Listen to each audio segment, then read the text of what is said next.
তার কারণ হচ্ছে এই ক্যামেরাটা শুধুই ভালো নয়, এক্সপেন্সিভ আর দারুণ ছবিও তোলে।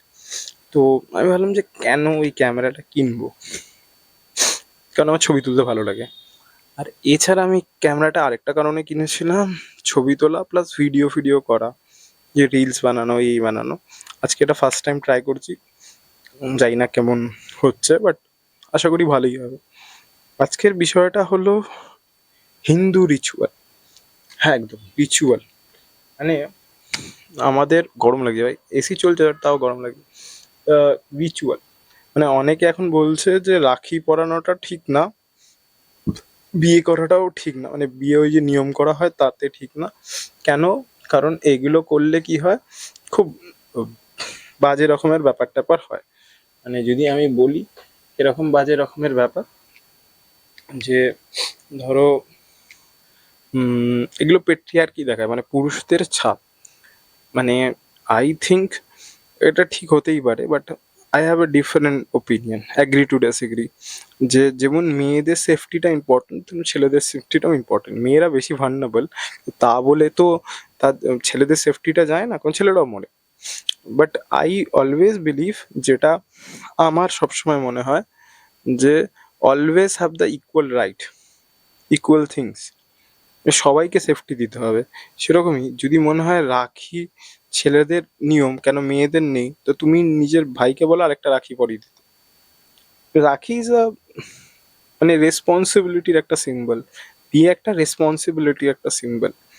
এই মানে মানে শাখা সিঁদুরটা শুধু মেয়ে পড়ছে বলে না, এটা বারবার বলা যে রাখি মানে শাখা সিঁদুর যেটা পড়ছে একটা মেয়ে, এটা ছেলেটাকেও রিমাইন্ড করার যে তার প্রতি একটা তার দায়িত্ব রয়েছে। হুম।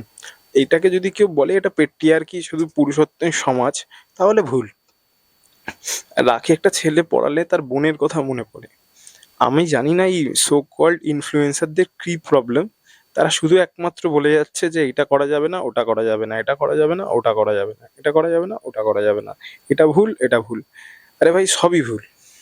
আমি ভাই বলছি সবই ভুল। পৃথিবীতে কিছুই ঠিক নেই। আমরা ঠিক না, আমরা প্রত্যেকে ভুল। So what can we do? আমি বলছি তোদের ভাই বা সবাইকেই, যদি বিয়ে না করতে হয়, করো না। বিয়ে করাটা বাধ্যকতা নয়, ভালো থাকাটা ইম্পর্ট্যান্ট। একা যদি কোনো মানুষ ভালো থাকে তাহলে প্রবলেম কি? বিয়ে বা ভালোবাসা ইজ অলওয়েজ আবার দ্য রেসপন্সিবিলিটি। অলওয়েজ মানে স্যাক্রিফাইস বাট রেসপন্সিবিলিটি। আমরা কেউ রেসপন্সিবলই নই, তাহলে আবার বিয়ে করে কি লাভ? যদি কেউ রেসপন্সিবলই না থাকে তাহলে বিয়ে করে তো কোনো লাভ নেই, তাই না? So I always say every one that we should do one thing, যে বিয়ে করাচ্ছে কাউকে ভালো রাখা ইম্পর্টেন্ট। যদি কাউকে ভালোই না রাখতে পারি তাহলে বিয়েটা করবো কেন? হ্যাঁ, মানি ম্যাটার্স, মানে আমাদের স্যালারি দেখেই আমাদেরকে চেনা হয় বা সেই হিসাবেই কথা বলা হয়। বাট আমার চেয়েও কম স্যালারি বা কম ইনকামের লোক এক্সিস্ট করে, তো আমি ওখান থেকে কনফিডেন্স পাই। আর আমার কনফিডেন্সটা বিগড়ে যায় যখন আমার চেয়ে বেশি কেউ কামায়। এবার এই কনফিডেন্স থাকবে কি যাবে, এই দুটোর মাঝামাঝি থাকতে থাকতে আমি পাগলা হয়ে যাবো একদিন, সিরিয়াসলি। অতিরিক্ত ঠান্ডা লেগেছে, এসি চালিয়েছি, বাট দরকার। সেই রকমই বলছি যে বিয়ে তাদেরই করা উচিত যারা পারফেক্টলি লাইফ পার্টনার পেয়েছে, বা পারফেক্ট না, মানে একজনকে বিশ্বাস করার, ট্রাস্ট করার বা লাইফের বেশিরভাগ সময়টা কাটানোর একটা মানুষ পেয়েছে। আমাদের প্রত্যেককে মনে রাখতে হবে যে একটা মেয়ের কথাই বলি, একটা ছেলের কথাই বলি, যদি 60 বছরের জীবন হয়, তাকে 60 বছর বাঁচে, 30 বছরে যদি বিয়ে করে, 30টা বছর সে মা বাবার সাথে থাকে, আর 30টা বছর হাজব্যান্ড বা ওয়াইফের সাথে থাকে। তাই equally important.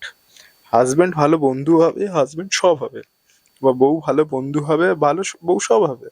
So we don't need another people. সোসাইটির মুশকিলটা হয়ে গেছে না, সোসাইটি বোঝাতে শুরু করেছে তোমার হাজবেন্ড তোমার লাইফ পার্টনার না, তাহলে কে লাইফ পার্টনার? পাশের বাড়ি কাকু, পাশের বাড়ি কাকিমা, পাশের বাড়ির দাদা, পাশের বাড়ি বৌদি? না, বিষয়টা হচ্ছে নট পাশের বাড়ি, ইট ইজ অ্যাবাউট দ্য সবার বাড়ি।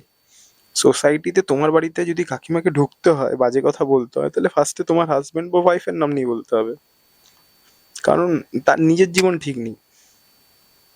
আমি সিরিয়াসলি বলছি, আমি 6:30 উঠি বা 6টায় উঠি, তারপর বেরিয়ে যাই, হ্যাঁ, তারপরে রাত্রে কখন ফিরি তার ঠিক নেই।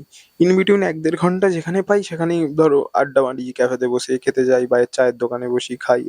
কারণ হচ্ছে বাড়িতে আসলে আর যেতেও অনেকটাই টাইম নষ্ট হয়। তো সেই জন্য আমি আসি। কারো টাইম হয় না। তোমার যখন এক্কেবারে কাজ থাকে তখন অ্যাটলিস্ট তোমার বা আমার কারোরই কোনো প্রবলেম থাকে না। We always want the easy money, but easy money does not stay. So এটাই বলার। আর এই যারা যারা ইনফ্লুয়েন্সার আছে সো কল্ড, তাদের দেখে ইনফ্লুয়েন্স না হয়ে নিজেকেই নিজের আইডিয়াল বানানো, যে আমি কি বেটার করছি। আমি নিজের সাথেই কম্পিটিশনটা করি না, লোকের সাথে কম্পিটিশন করে কোনো লাভ নেই। একটা ছেলের কাছে 30% পাস মার্ক, আমি তার সাথে কম্পিটিশন করে 32 পেলাম বা 31 পেলাম, তাহলেই অ্যাচিভমেন্ট। তো পরে আমি আবার একজন 50কে ধরবো, এর চেয়ে বেটার হচ্ছে আমি প্রত্যেকদিন নিজেকে এভালুয়েট করবো যে আমি কতটা বেটার হতে পেরেছি। আমি বারবার বলছি, আই বিলিভ যে বিয়ে করাটা নট নেসেসারি, এর জন্য আমি একা থাকতে বলি।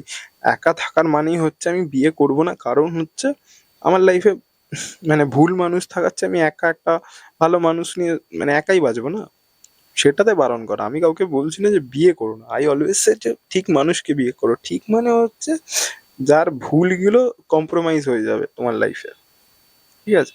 তো ভিডিওটা অনেক লম্বা হচ্ছে, এই না কজন দেখবে, কেউ যদি দেখে তাহলে কেউ যদি বোঝে